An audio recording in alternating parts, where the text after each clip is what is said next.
abdominal uterine bleeding, chronic pelvic pain, perineal pain, pelvic floor relaxation, reanastomosis surgery, Asherman syndrome, and more recently pudendal nerve entrapment syndrome and treatment. So he'll bring to us a number of advances in this area. Please welcome Thierry to the podium.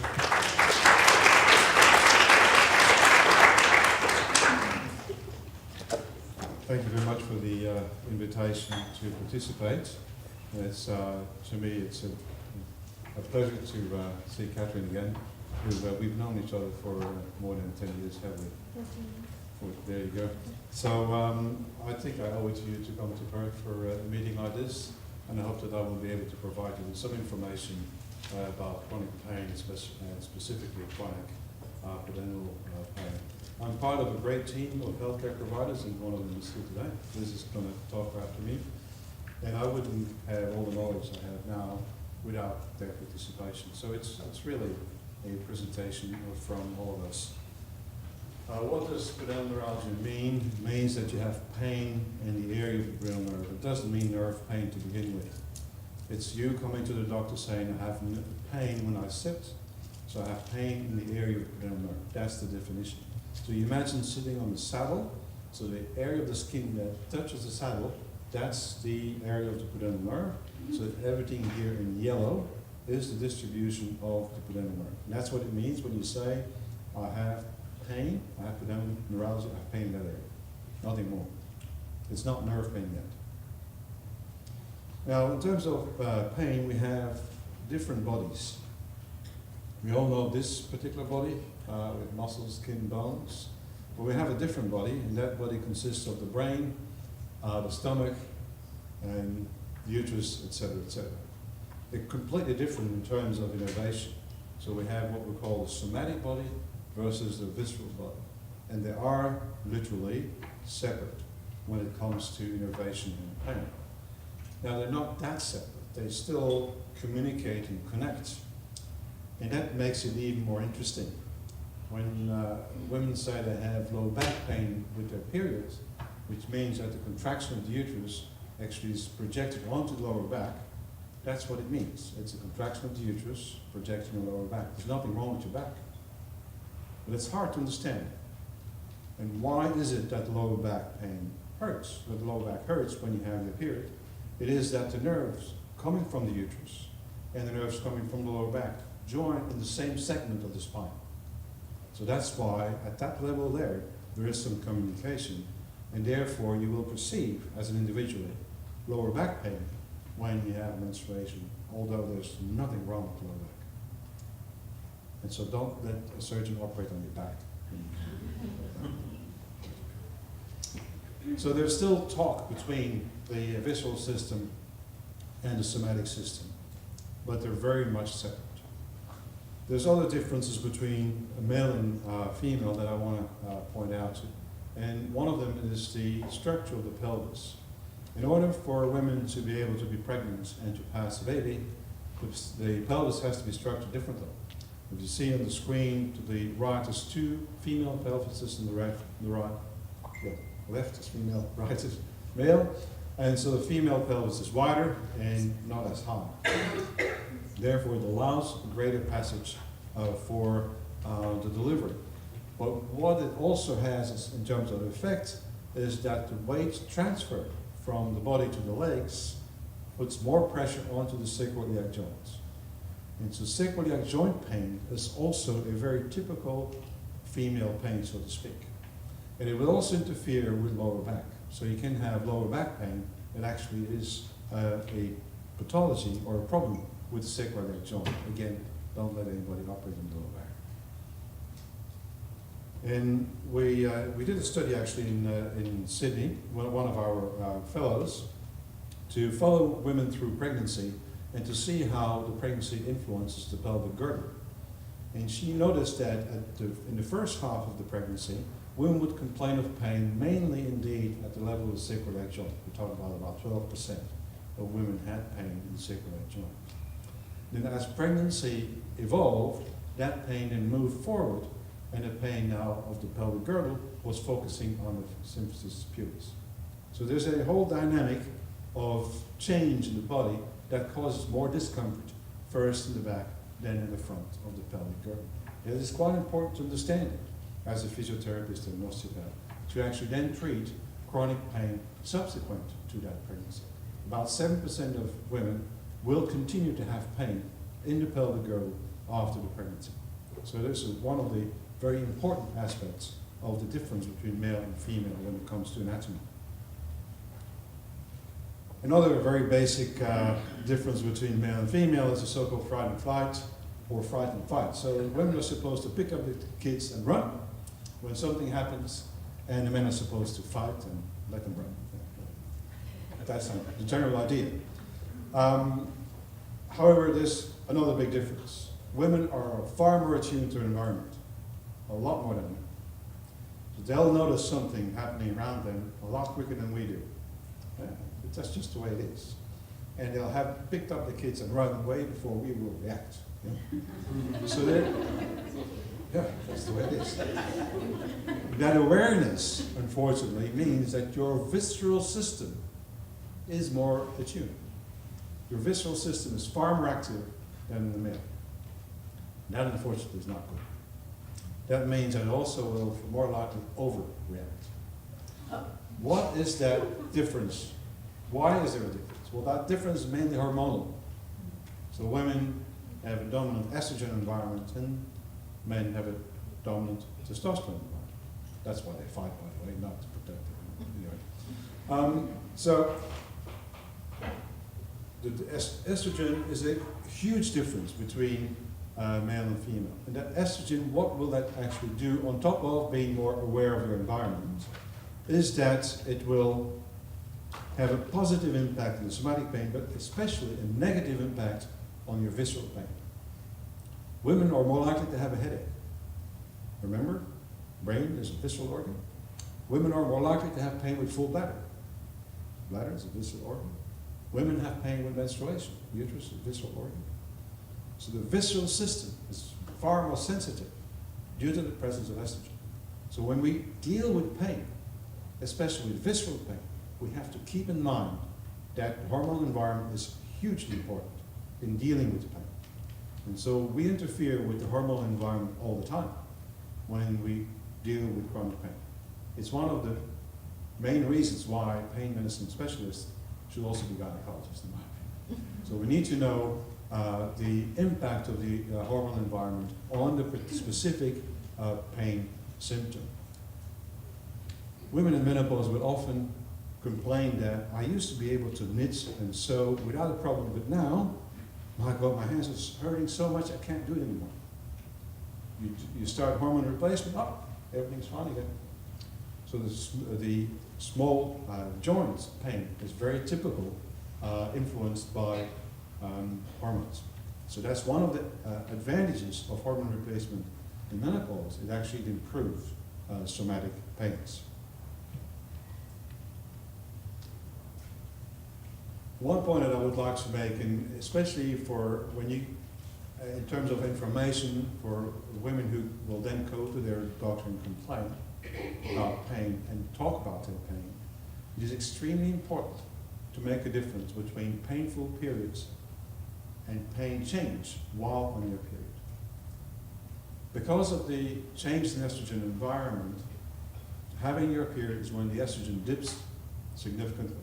So there's a very, I should probably have said a couple minutes ago, that the important issue is not the estrogen itself, it's the variability in its concentration. But because it goes up and down during the cycle, that there is an effect on the pain. If we keep the estrogen level steady, there's a lot less effect on the pain. Anyway, when menstruation occurs, it's one time in the cycle that there's a huge change in estrogen environment.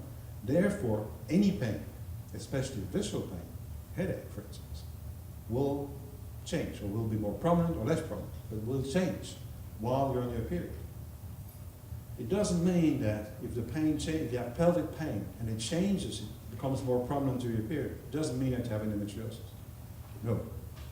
It is only if you have true menstrual pain. So it's extremely important that you make that difference, whether the pain is true menstrual pain or pain that was there before or always there, and it changes while I'm on my period. So I think that that is a very, I would say, basic piece of information that the gynecologists need in terms of deciding what to do with the pain. So dysmenorrhea, as was said before, is one of the cardinal symptoms of endometriosis. If you have painful periods, you have a 30% chance of having endometriosis. You have painful periods, painful intercourse, you have a 60% chance of having endometriosis. Painful periods, painful intercourse in pelvic, painful bowel motions, you have a 90% chance of having endometriosis. You don't need a scan, all you need is knowing what these symptoms mean. So if you have other pelvic pain that changes with the period, it's far more likely that you're going to have girdle pain, pudendal neuralgia, you name it. Less likely that you're going to have endometriosis. Now, this is a little test. I brought a sign with me. We're going to hang it on the wall, and each one of us will then walk to the wall and bang their head. The point I want to make is that that sign is the same for everybody. We all walk to the wall and bang our head. Some of you will go again and bang it again. Others will just walk away, and then there will be a few that will just scream like it's murder. Yeah? So everybody will react differently to walking against the wall with their head. The point I want to make is that pain is personal. And that goes both ways. That goes for you, that it's your pain. You have to deal with it. You're the driver of the bus, you're going to take care of it. You're going to deal with that pain. But for me, as a physician, it means that if you tell me that when you sit down your left foot hurts, I have to believe you. That's true, it's your pain. I can't say, oh, come on, I've never heard this before. Well, of course not, because it's the first time I see you. So pain is personal. If your foot hurts when you sit down, well then I have to figure out why that is. It is true because you just told me. And then, by the way, it's one of the side effects of having pudendal neuralgia. So it is a very important aspect to know that pain, it's not the pain of your best friend, it's your pain. And it cannot be compared to anyone else that you know. It is definitely very personal and unique. Now, the question that we get very often, why do nerves hurt? Well, first of all, it's their job. That's what they're supposed, that's why they're for. They're there to bring signals to your brain, warning you something's going to happen, or warning you something is happening. So when they do their job, well then, when you step on a nail, it's going to hurt. Well, voila, the nerves did their job. If you walk simply and it hurts, well that's not fun anymore. That's misinformation. That is malfunctioning of the nerve. There's nothing wrong with itself. I mean, you look at the nerve, it's still a nerve. But it doesn't do, it sends the wrong information out. That happens when in women who have, for instance, autoimmune issues, who have diabetes, and other conditions. So it's the intrinsic malfunctioning of the system. A second large group of issues is trauma. Trauma happens every day. You can walk out the door and forget that there was a door there and hit your shoulder or something, and that will hurt. So trauma happens every day. We will look at how trauma will affect the nervous system in the world. And then you have all the other issues. Viral infections, medications, cytostatic medication, for instance, can lead to neuralgic pain, nerve pain. So this is obviously a picture, a drawing actually of a vaginal birth. Having children is a very natural thing, but it's a huge trauma to the body. And you can tell by looking at this image that if you have nerves in the perineum, they'll be stretched, right? And there'll be a few compressed too. So it is obvious that going through vaginal delivery is a very traumatic event. Let's say this is a nerve, and on one side we have the target, the skin, the muscle, whatever it is. On the other side we have the brain, the nervous system. The nervous system receives information, sends out commands. That's what the nervous system is all about. Now if you compress that, everybody knows the funny bone, well that's compression of the nerve, just for 1 second. But if you continue doing that, you're going to have a situation where that point will send out wrong information, both ways. It will send wrong sensory information, and it will send out wrong commands. The wrong command is that you're going to clench your pelvic floor, and you're going to have overactivity of your muscle, for instance. the wrong information is that you're going to feel like sitting on a tennis ball. And you look, no, there's no tennis ball there, but I feel like I'm sitting on a tennis ball. That's the wrong information being sent out. This is the sort of situation where that can happen, when there's compression of the nerve. Now, if we stretch the nerve, we can stretch the nerve up to 11%. So that means if you have a nerve that's 10 centimeters long, you can make it 11.2 centimeters without injuring the nerve. The nerve length between the ischial spine and the perineum of the pudendal nerve is about 8 centimeters. When there is a vaginal delivery, that 8 centimeters easily will go beyond 9 centimeters, and you have an elongation.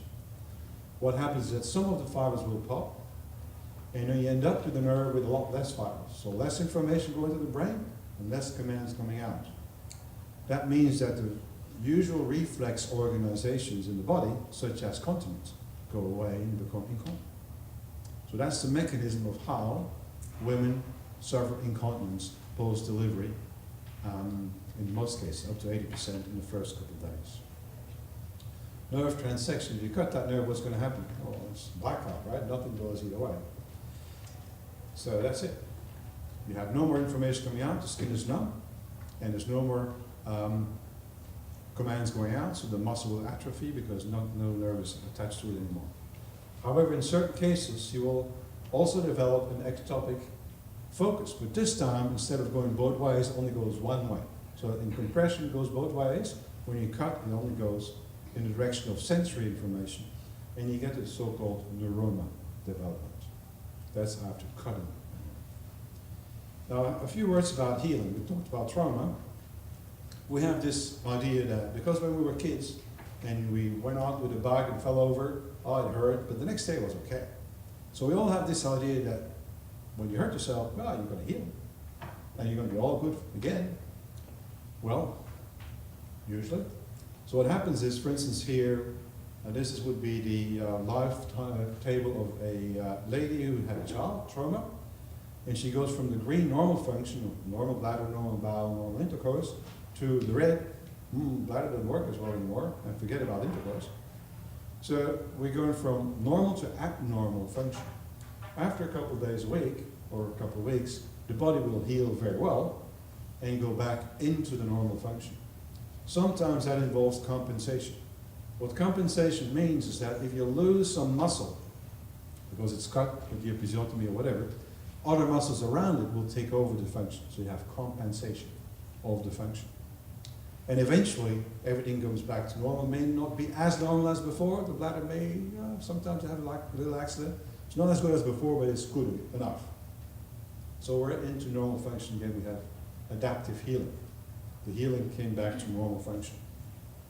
Unfortunately, not everybody will experience adaptive healing. You get what we call maladaptive healing, where the healing doesn't happen, there's no compensation, and actually it gets worse over time. And we can see that especially with the sensory function after an incision. Most people will heal from an incision, but in some cases the scar will remain very painful. That's maladaptive healing. And after thoracotomy or mastectomy, for instance, that is up to 40% of patients will have painful scars after thoracotomy. So it actually does happen more often than we think.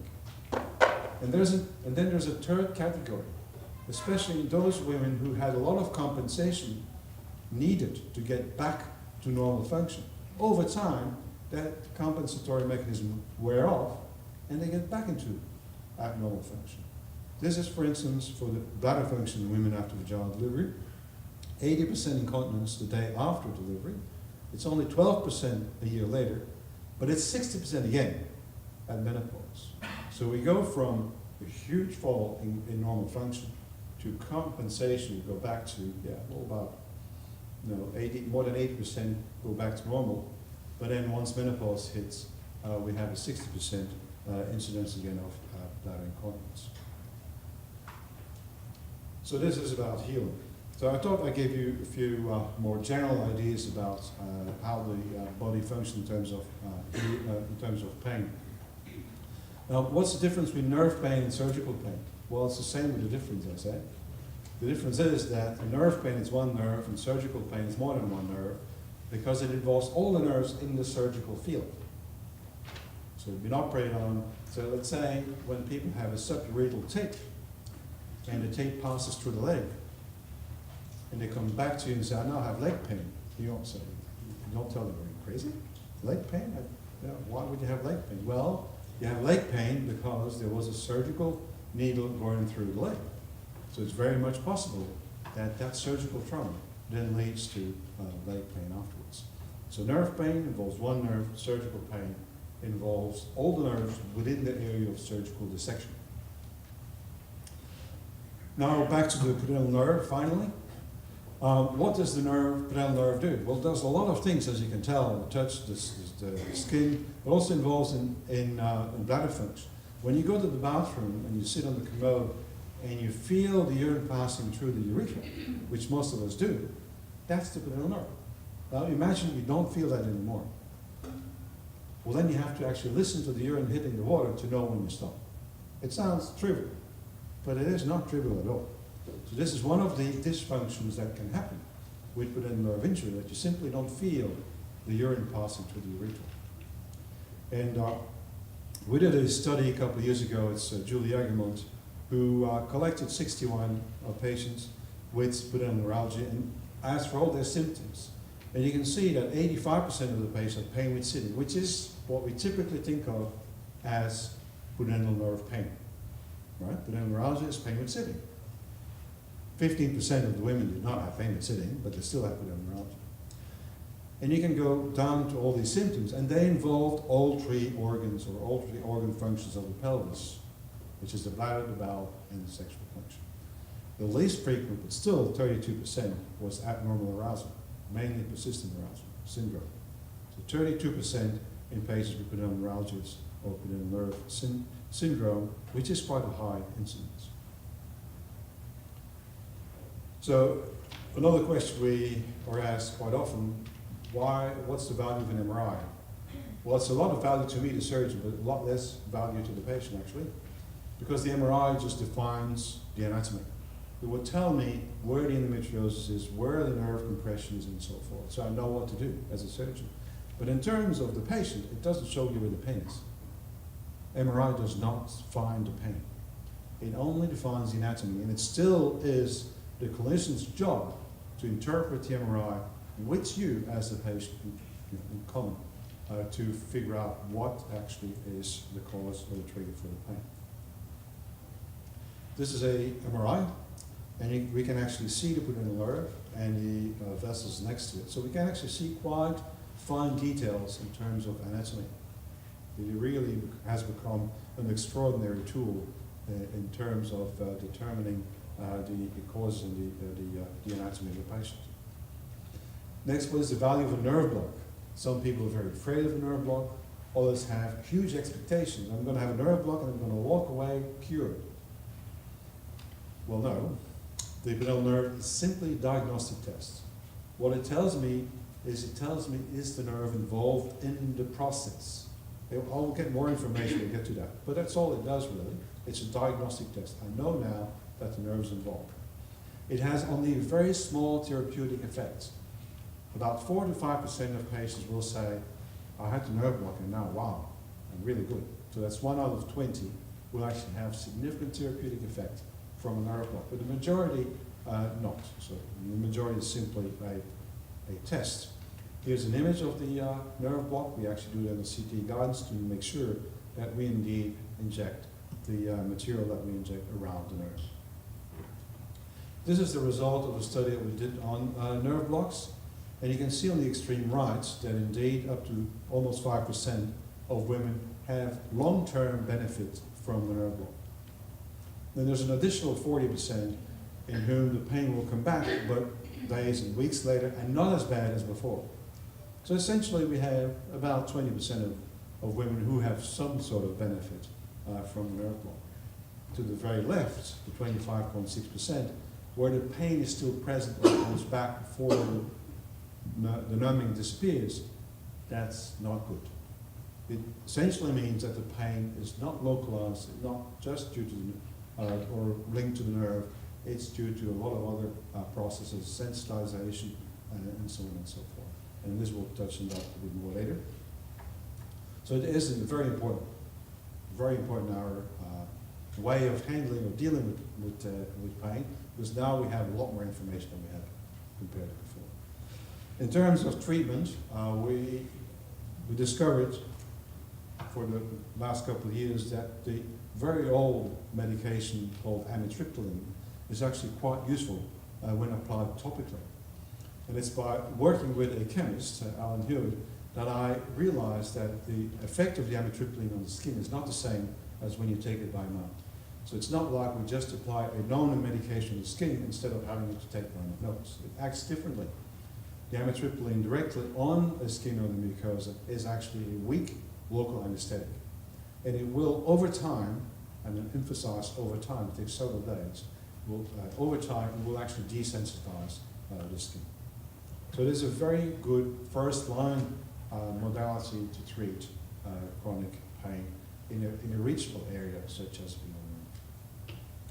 In Botox, we haven't talked about Botox yet today, but Botox is very useful. It actually avoids muscle spasm. Now we've talked about vaginismus before, you've heard about that. Vaginismus is a reflex contraction of the pelvic floor to prevent entry into the vagina. So the so-called puborectalis muscle is the same as the sphincter of the vagina, as opposed to the sphincter of the rectum and the bladder. So every organ in the pelvis has a sphincter and the vagina has a puborectalis. Muscle spasm is a result of chronic pain. When you're in pain, you're clenching. And you're clenching your pelvic floor if you don't realize it. It becomes then a self-supportive event, vicious cycle. And in order to interrupt that vicious cycle, it is a very good technique to actually use botulinum toxin. We did the first randomized control study back in 2002 at the Royal Hospital in Sydney. And this is one of our results when you have non-menstrual pain, comparing Botox, the white line, to placebo. You can see that the effect of the botulinum toxin is far more pronounced than placebo. You can also see that the effect of the botulinum toxin only occurs 4 weeks after injection. That's when it starts actually having its maximum effect, and it will last definitely up to 6 months. And thank you for your attention. I think we should probably wait for questions until you finish your presentation. Is that acceptable to you? Yeah? Thank you very much.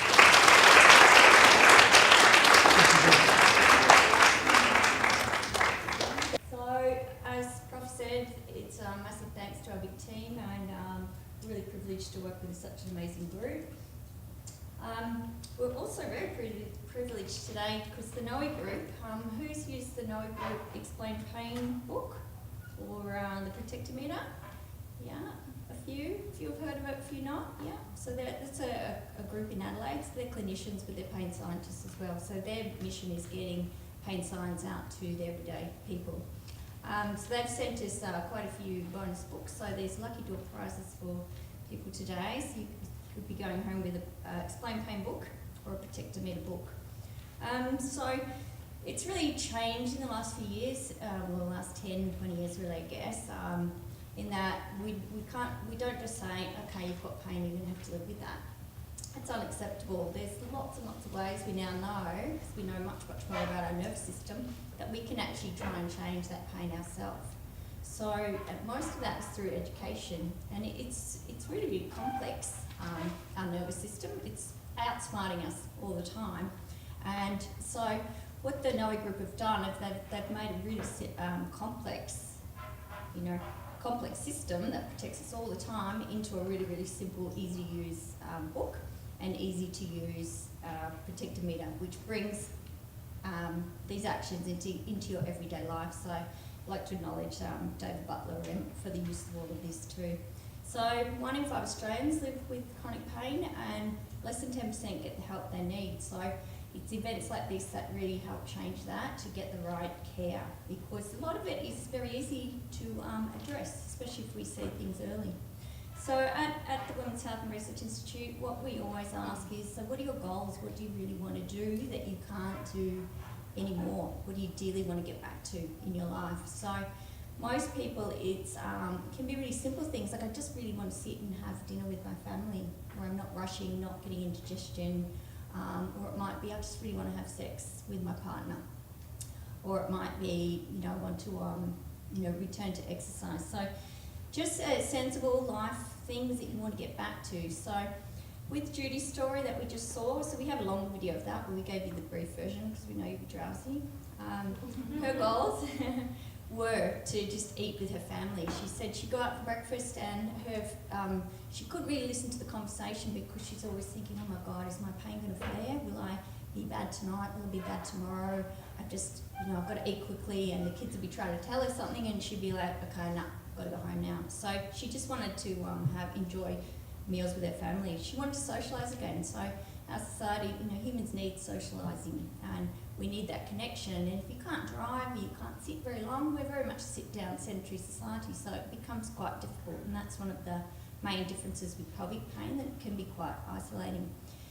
She also wanted to return to exercise because we know we all feel good with exercise. So her sitting tolerance was 15 minutes times 3, and I think it was a bit shorter than that in the very beginning when we saw her. I think it was 7 minutes.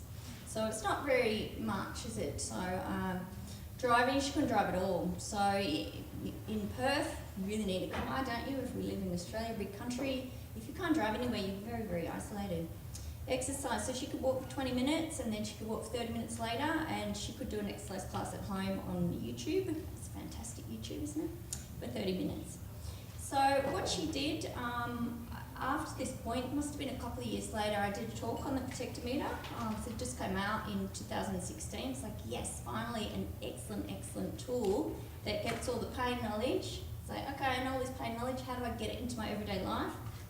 That's what this does. So I did a talk saying how fantastic it was, and then she said, okay, I'm going to do it.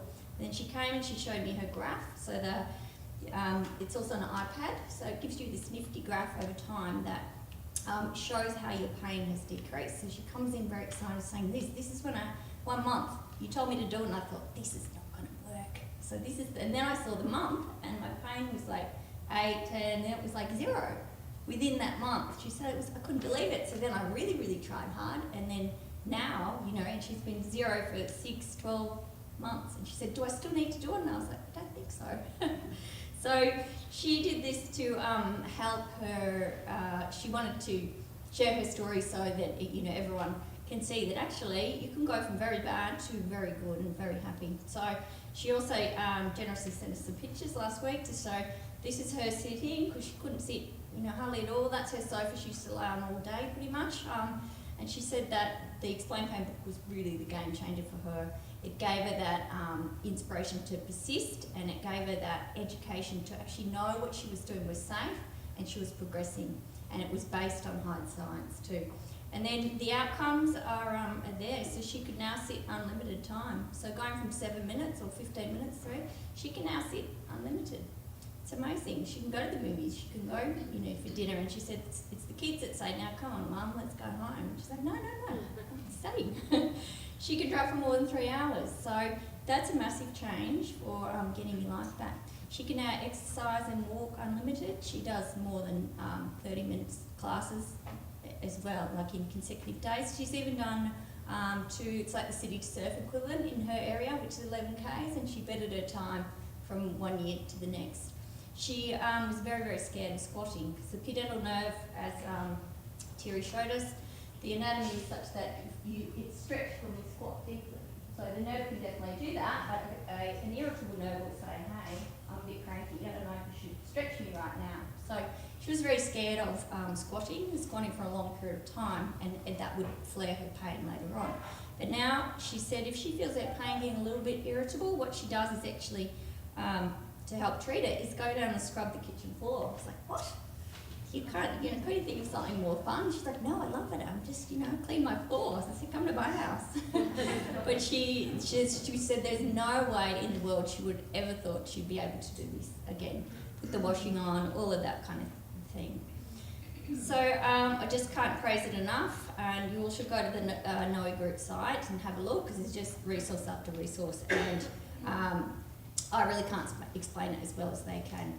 So at the end of the book, we won't be able to cover all of these, but what if you can go through this program, it's actually just really fun. It sounds boring, but it's really fun. So if you understand if you understand why you're hurting, we know actually your pain will go down straight away. There's a big study on low back pain. All they did was pain education on how the nerve system works, why they were getting pain, and straight away their pain went down. So that's one thing you can do straight up, easily. The other essential thing is to know how to power up those other therapies, so especially movement and exercise. So humans are designed to move. If we sit still, we get cranky. So, and our tissues get cranky, our nerve system gets cranky. So we need to get that exercise and movement back in. So if you start to do that, we're just well on the way to treating our own pain, and as we said, scientifically and safely. It's based on hard science, because we know this works, and we've known actually for a long time. Then later on, it gives you all these resources and where to go if you want to understand pain even more, and you can help others on the same journey. So there's so many, 1 in 5, and so that's where Judy's at. She's now, she was so pleased that we'll be showing her story. She said, even if it helps one person, I'm so happy. So, and that's also therapeutic as well. So learning about pain is therapy. So get onto YouTube, go and visit the Brain Man series, so understanding pain, what to do about it in less than 5 minutes. Has anyone seen that? No? Yeah? It's really good. It's funny as well. So it really gives that summary and where to start and those small pointers as well.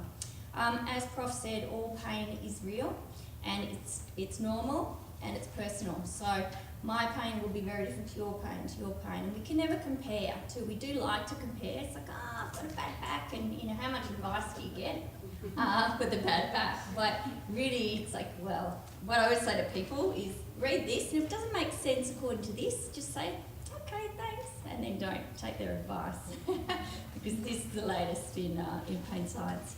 So it's always real. We must believe what you're saying because it's real.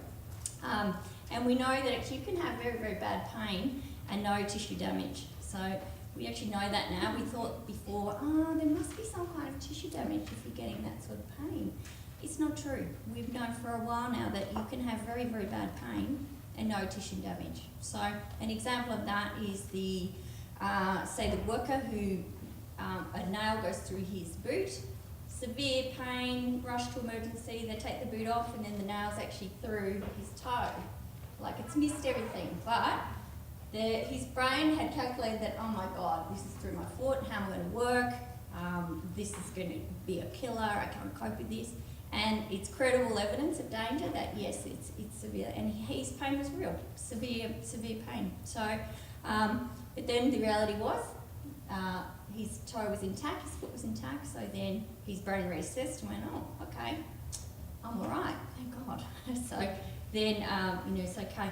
If we go to the other extreme, sporting teams, when you're at the grand final, you sprain your ankle, but you've 5 minutes to go, you want to win, so you just push through, and then you have a party, and then the next day you go, oh my God, my ankle, it's pretty sore. So the brain will eventually say, okay, now you're being an idiot, you really have to get that ankle seen to, but it does weigh up all that information so that then it'll give you what it thinks is sort of the best for your survival at the time.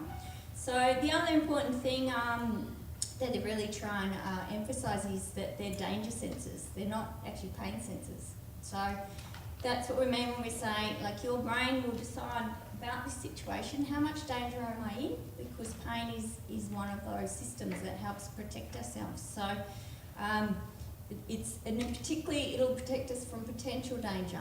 So does anyone know why that is? So as far as, let's go back to the old days when maybe a lion's chasing us, like maybe if we're thinking, is that a lion or is that a possum? What are we going to think it is? A lion, probably, and run away just in case. So if it's a possum, that's all right, but we don't want the lion to eat us. So humans are negatively biased. So that means when in doubt, your brain's probably going to say, I'm not sure about this new exercise. I don't know. I'm going to give her a bit of pain just so she learns from this to double check, make sure. So, and it really is there for us to survive, predict and protect and predict. So our brain is also quite amazing in that it will actually predict for the future too. So someone who hurts their hand, who is a violinist, will have much more pain than opera singer who works, with their voice.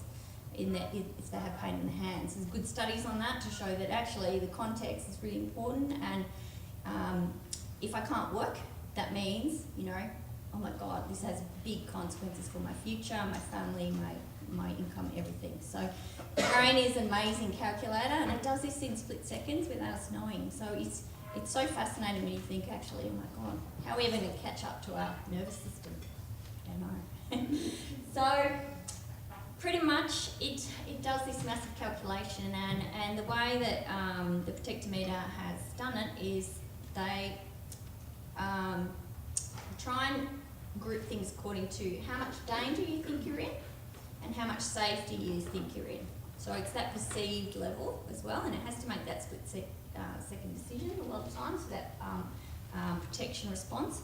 And it's affected by everything around us. So as Thierry was saying, females are good sensors, so sometimes it's like too much, isn't it? Like the lights are too bright, the kids are too noisy, or whatever. But this all will affect our pain, and often people will say, at the end of the day, it's like, oh, the kids are just, it can really set off my pain. So things you hear, see, smell, taste, touch. It sounds a bit odd, doesn't it? But if I say to you, when you first walk into the dentist and you smell that smell, it's like, oh, I instantly tense and go, yeah, no. So things you do. So that can be, I sat for a long time in a hard chair at a conference.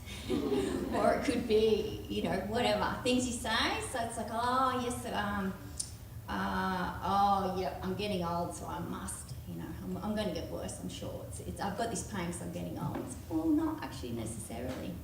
Things you think and believe, same thing, like they're nerve impulses too. It's all an amazing electrical impulse system in here, and our nerves can look completely intact, but there can be malfunctioning of the wiring. So things we think and believe, they're nerve impulses too, and we can really change our the way we think and what the output that is either more pain or less pain. Places you go, so we know in our clinic that it's quite confronting for people to come and see a new health practitioner because will they believe me? Will I be fobbed off again? Is it all in my head? All of that. So what one of my roles at Wiria is prophecies, the women first, or men occasionally. And they have the big consult, and then I see them afterwards for pain education, and afterwards I was so relieved, and then they're like, oh, and I forgot to ask him this and this and that and this, and because they're just so nervous because it's a new environment and all that, and we know that that's very normal because humans don't like change, and it sets our system on edge. So that's people in your life, things happening in the body. So that's my job as an osteopath, so I can sort, but it's also your job as a person to, it's very sensitive, is to get your body tissues moving. So the musculoskeletal system is a really big system, and if that is malfunctioning, it can definitely contribute to pain, like pelvic girdle pain, that sort of thing. And so that's another aspect that we can change as well. So this is how it looks. So this is the protectometer on iPad. So all these little things are here. So things you hear, see, smell, taste, touch, things you do, thoughts and beliefs, all of these things. These are all our dangers in me. So they try and be funny, so they call it DIMS. And safety's in me, Sims. So who likes dim Sims here? It's a very Aussie fish and chip shop type of thing. So what we want to do with our dim Sims is try and get these dangers over into the safety zone, and then we know our pain's going to go down. It's brilliant, isn't it? Like it's a complex system, but this is how they make it simple, and it's actually fun to do, and it gives you a nifty graph at the end. So what Judy did every morning, she'd get up, she'd make a coffee, she'd stand, she'd put in her pain level, then she'd put in all her dangers for the day, what she thought were dangers for the day, then she put in all her safeties for the day, and then she would check in at the end of the day as well. And that's how the graph comes about, that you can see as the dangers slowly drop down and your safeties slowly come up, then your pain drops down. So it's really, really fantastic. This is a very blurry version of the inside of the book that you can have a look at in the actual book. And it's $35 the books. It's well worth buying. So the other thing they've got is a protectometer community. So people can send in their dangers or their safeties, because dangers are very easy to find The safeties are much harder because often they're little things like, oh, I really love that smell of that rose. But we don't think of that as being therapeutic, something that can help our pain, but it can be. So this is the community when they bring it in, where they wrote it in. So when I have an episode of gout, so this is the toe one, this image always comes to mind. However, I know that the episode will pass, which keeps me moving and going. So it's nice to know that, you know, other people are on the same journey. I really like this one because I love coffee. My morning coffee, sometimes with biscuit. It's even better if you have a biscuit. I agree. So it's a safety, and that was a big one for Judy. So pain is one of our many protective outputs. So the main ones we're focusing on today is movement, and Prof's already spoken about hormones. So we know, you know, the general jobs, but that hormones do. Another thing that they also do is sensitise our nervous system. So, and our immune system, we know it fights bugs, it's, you know, our main defence system. Another thing it helps us do is helps us learn. So, an autonomic system, as Prof was saying, the fight or flight, when we have pain for a long time, all our systems then become on high alert.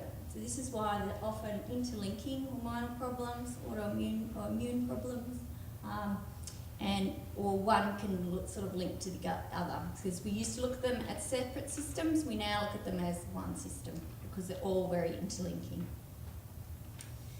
So here's Judy again. So how are we going to power up these other therapies, especially movement and exercise? So once we've understood pain, then we actually make plans according to us, like what fun things do we like to do? So, you know, walking with your friend in the morning. So you're going to get up and do it because you really love to do it. So make those plans to do it. Explore different ways to move. Sometimes you can do different things with kids, like get the balloons out and hit the balloons. You're not thinking about your pain if you're hitting balloons and doing different fun stuff. Improve your fitness. It's what do we call it? Unequivocal that if we were all a bit fitter, we'd be much, much healthier in, you know, every arena. So if we eat better, if we sleep better too, we feel better. It's all the advice your grandma gave you, isn't it? So these all help demolish the dangers in me and find the safety in me. So, and the main thing is you're driving the bus, so you're in charge of changing all these, but you need a team around to help you as well, to guide you on, you know, what might be a safe movement for you and with the pacing and that sort of thing as well. So I've probably gone over this a little bit already. So the movement exercise really does help prevent illness and reduce stress, so because it allows us those hormone and immune systems to do their job. It helps us really stay fit as we age, because unfortunately as we age, it's much harder to get our fitness back, so it's better to keep it as we go. Does anyone know how old we are when our tissues start to physiologically age? Like what age? Do you want to have a guess? I'll give you a heat pack instead of a pen. 30. 20. 25, someone said it. Yeah, it's depressing, isn't it? But the good thing is, just come and get your heat pack, is if we keep what we've got, then we don't tend to, you're welcome. Then we don't tend to drop off as easily. We keep what we've got. And we also know from the brain science and functional MRI that if we can move without pain, what that does, it'll recruit descending modulation. So that's a fancy word for saying there's more signals coming down from your brain to counteract those signals that are rushing into the spinal cord and up to the brain to say, actually, there's danger here.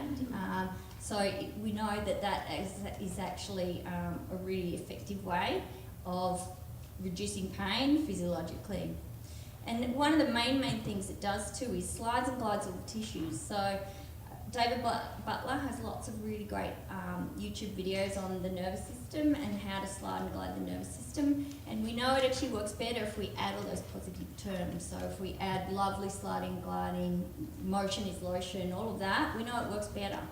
So it sounds a bit crazy, but we do it anyway because it's working. And here's me doing a pudendal nerve glide and slide on our on a bench, what's it, a sink at work, and I'm very scared one day it's just going to pop off.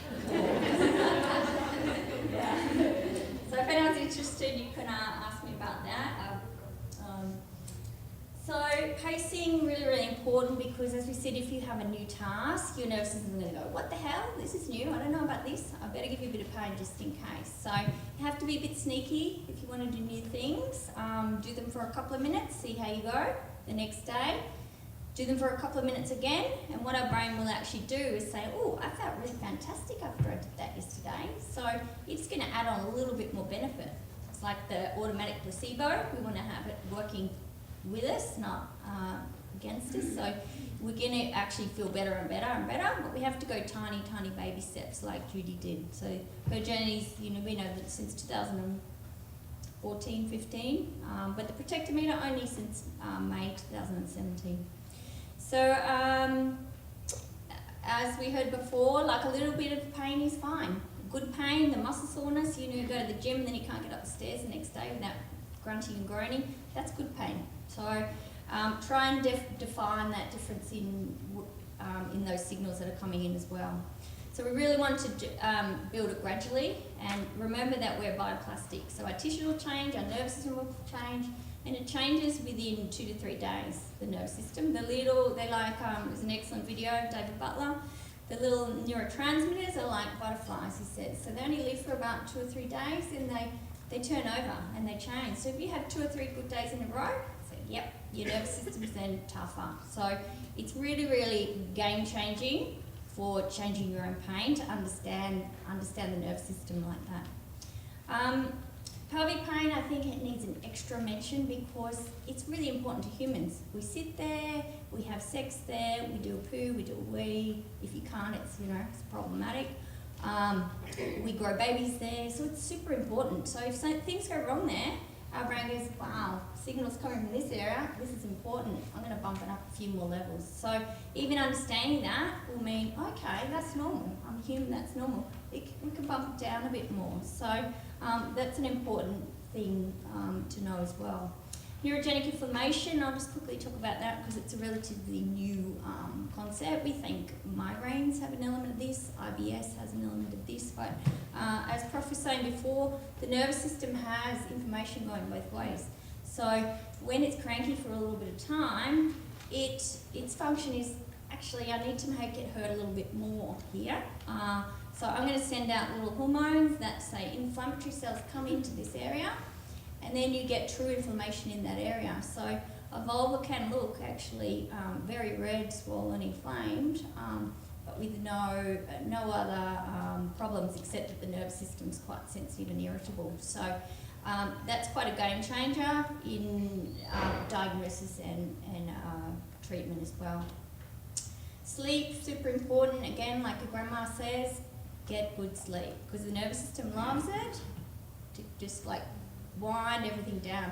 We have way too much stimulation in our modern lives, so try and reduce the reduce TV, get the blue screen thing on your computer and on your phones. Don't have any screens 2 hours before bed is the evidence, especially for kids. Like use that. I use that all the time with my kids, and they're like, "What's going on?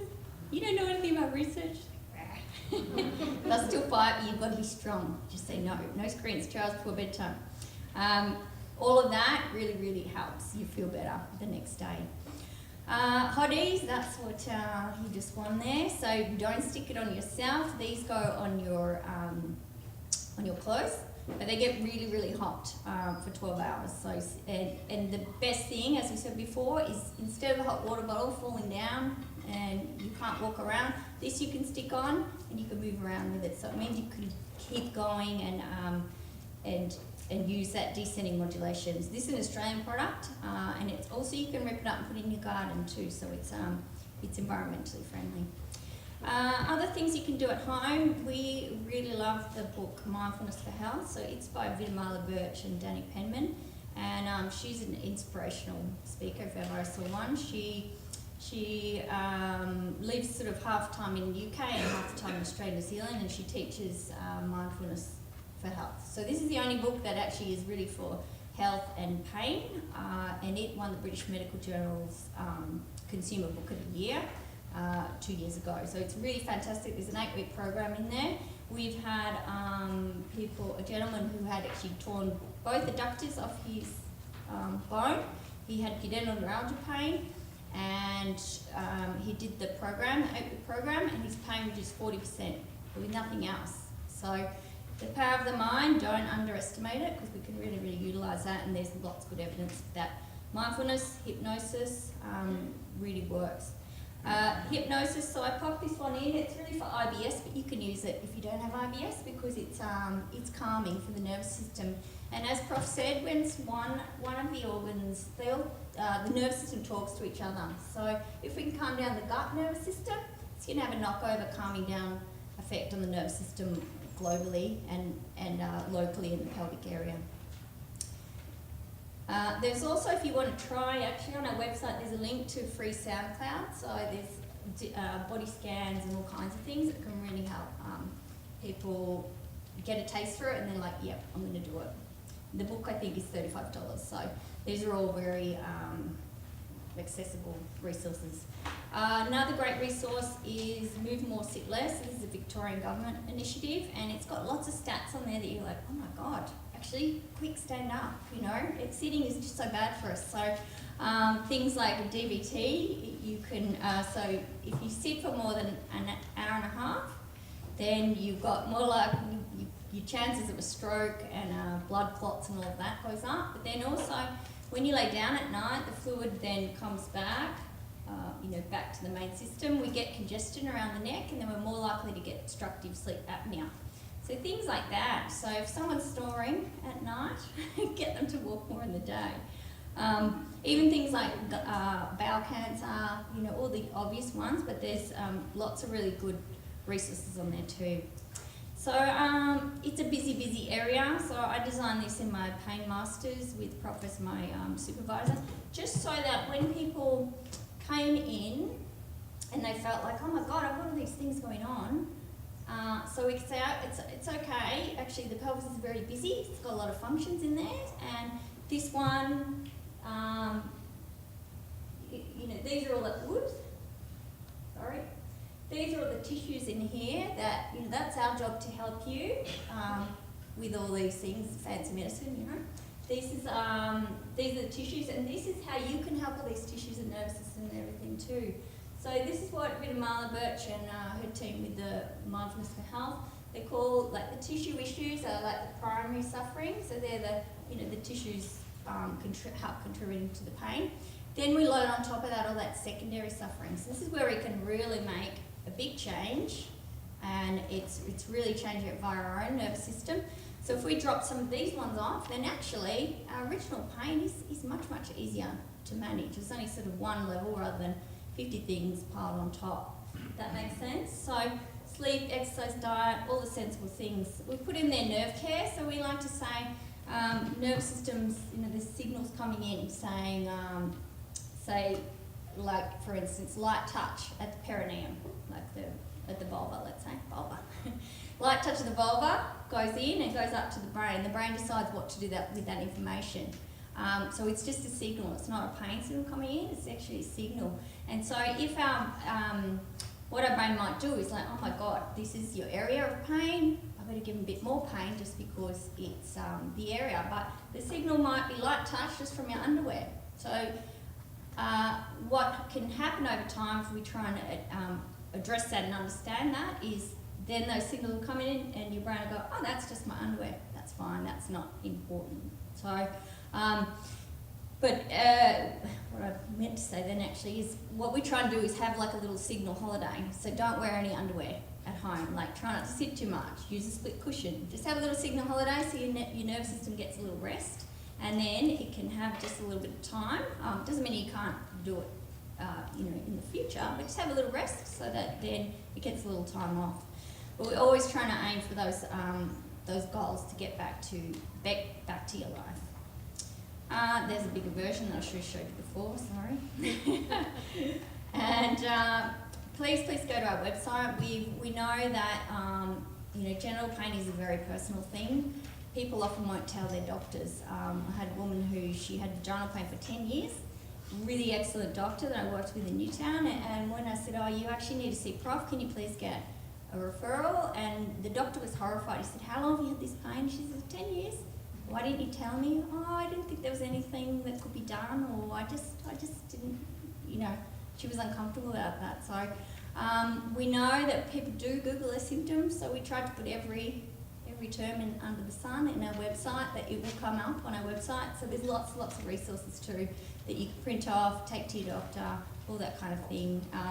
Because we know if you have less fear of, you know, the whole process, then your pain's going to go down. All right, didn't get the bell. That's good.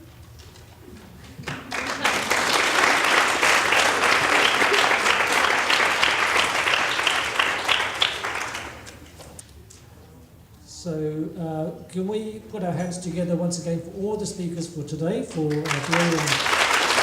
Moon.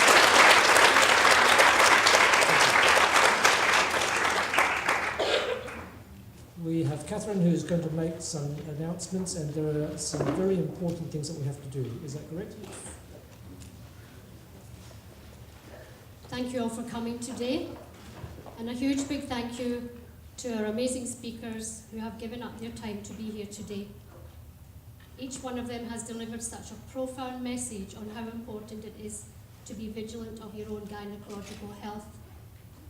A special gratitude must go to Professor Thierry Vancaillie and Elizabeth Howard for giving up their extremely busy schedule to fly from Sydney to Perth, especially for this occasion.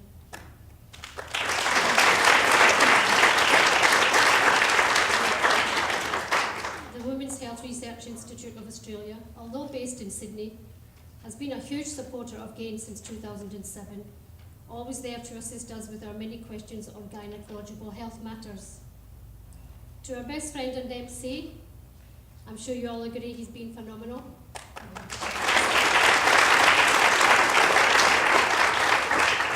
Always willing and ready to support us, Professor Yi Leong, thank you. To our other speakers, thank you for supporting our campaign in raising awareness and education of gynecological health in the community. It's so very important for GAIN to disseminate reliable, evidence-based information to the wider public. Without the support and collaboration of our local healthcare advisors, we wouldn't be where we are today with GAIN in the community. Your support is much appreciated. Thank you. To King Edward Memorial Hospital for our office space, our internet connection, and for supporting International Gynecological Awareness Day each year on the 10th of September. Thank you. We have such a fun day at King Edward Memorial Hospital on the 10th of September each year.